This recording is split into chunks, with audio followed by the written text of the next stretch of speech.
Assalamualaikum warahmatullahi wabarakatuh. Yang saya sayangi anak-anakku, siswa baru peserta masa pengenalan lingkungan sekolah.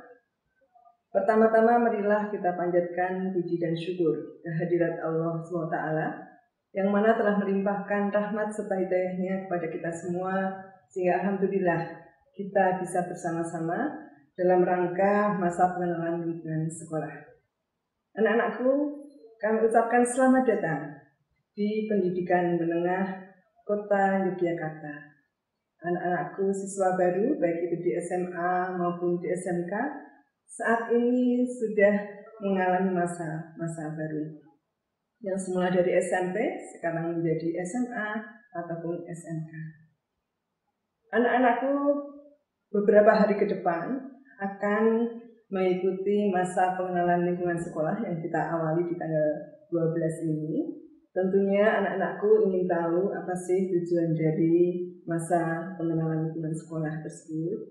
Yang pertama tentunya memperkenalkan siswa baru pada seluruh komponen beserta aturan-aturannya di sekolah.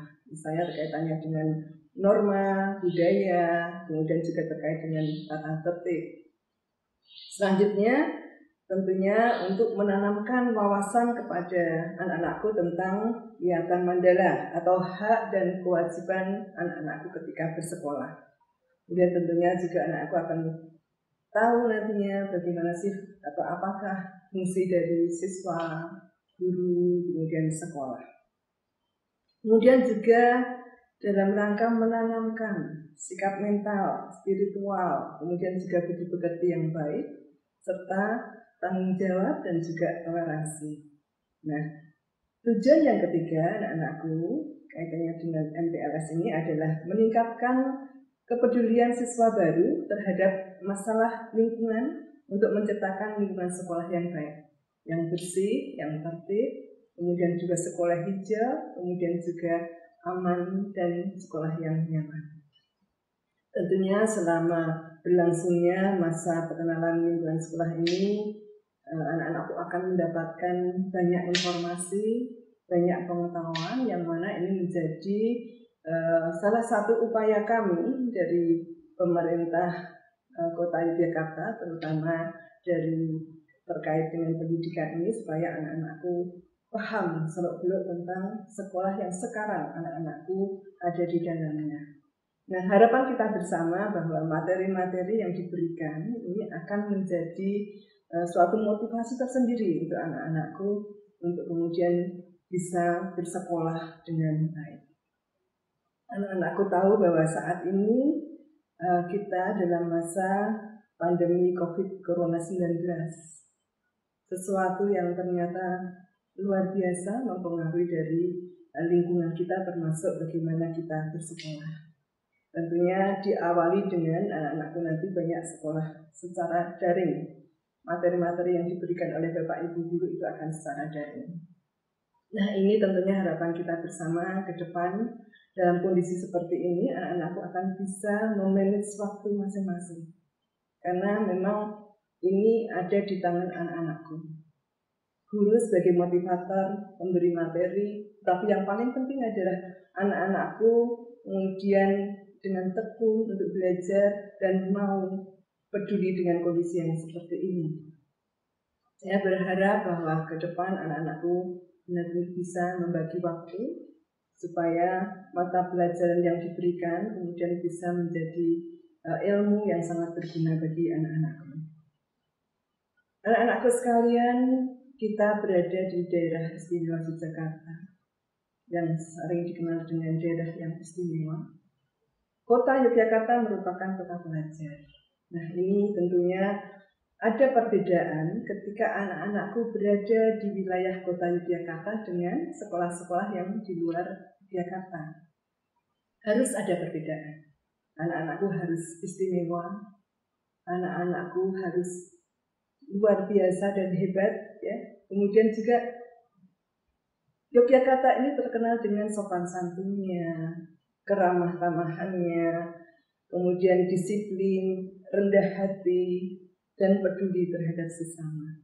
Nah, ini harapan kita bersama, ini menjadi motivasi tersendiri untuk anak-anakku menjadi seorang siswa yang hebat. Kemudian anak-anakku sekalian, dalam kondisi kita di era globalisasi, tentu banyak hal yang harus anak-anak persiapkan untuk menjadi siswa yang hebat. Nah, kami sering menyebutnya dengan 4C anak-anakku sekalian. Yang pertama adalah critical thinking dan problem solving, di mana anak-anakku harus mempunyai pemikiran yang kritis, kemudian nantinya menjadi seseorang yang bisa selalu memecahkan permasalahan-permasalahan yang ada. Kemudian yang kedua, C yang kedua anak-anakku adalah creativity, ya, kreativitas. Jadi di dalam kondisi, apalagi dalam kondisi pandemi COVID ini, anak-anakku harus punya kreasi yang tinggi.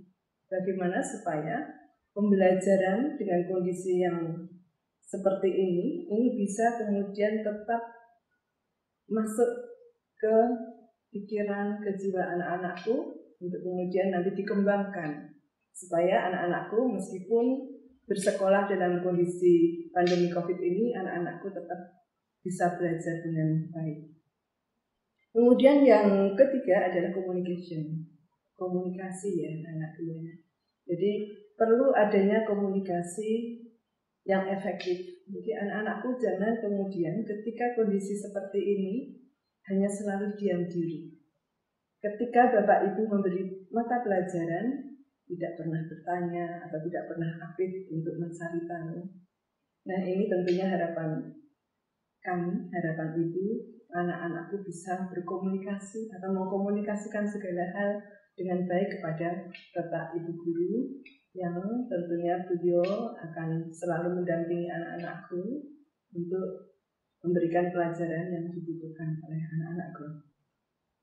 Kemudian yang keempat adalah collaboration atau kolaborasi, ya, kerjasama yang baik di sekolah dalam kondisi apapun. Ini tentu sangat diperlukan. Nah, harapan kita bersama bahwa anak-anakku selalu berupaya untuk bekerjasama dengan teman-temannya, dengan lingkungannya, agar anak-anakku menjadi anak yang hebat. Nah, barangkali tidak banyak yang saya sampaikan kepada anak-anakku, tetapi harapan besar kami bahwa masa pengenalan lingkungan sekolah ini bisa dimanfaatkan dengan sebaik-baiknya oleh anak-anakku sekalian, dan kemudian anak-anakku kemudian berbekal ilmu pada masa pengenalan lingkungan sekolah ini akan menjadi para siswa yang hebat. Selamat mengikuti masa pengenalan lingkungan sekolah ya anak-anakku sekalian. Kemudian selamat menjadi siswa SMA, SMK Kota Yogyakarta yang hebat dan juga bersahabat. Selamat berjuang untuk menjadi putra bangsa yang hebat dan berguna bagi masyarakat serta bangsa kita Indonesia. Selamat. Assalamualaikum warahmatullahi wabarakatuh.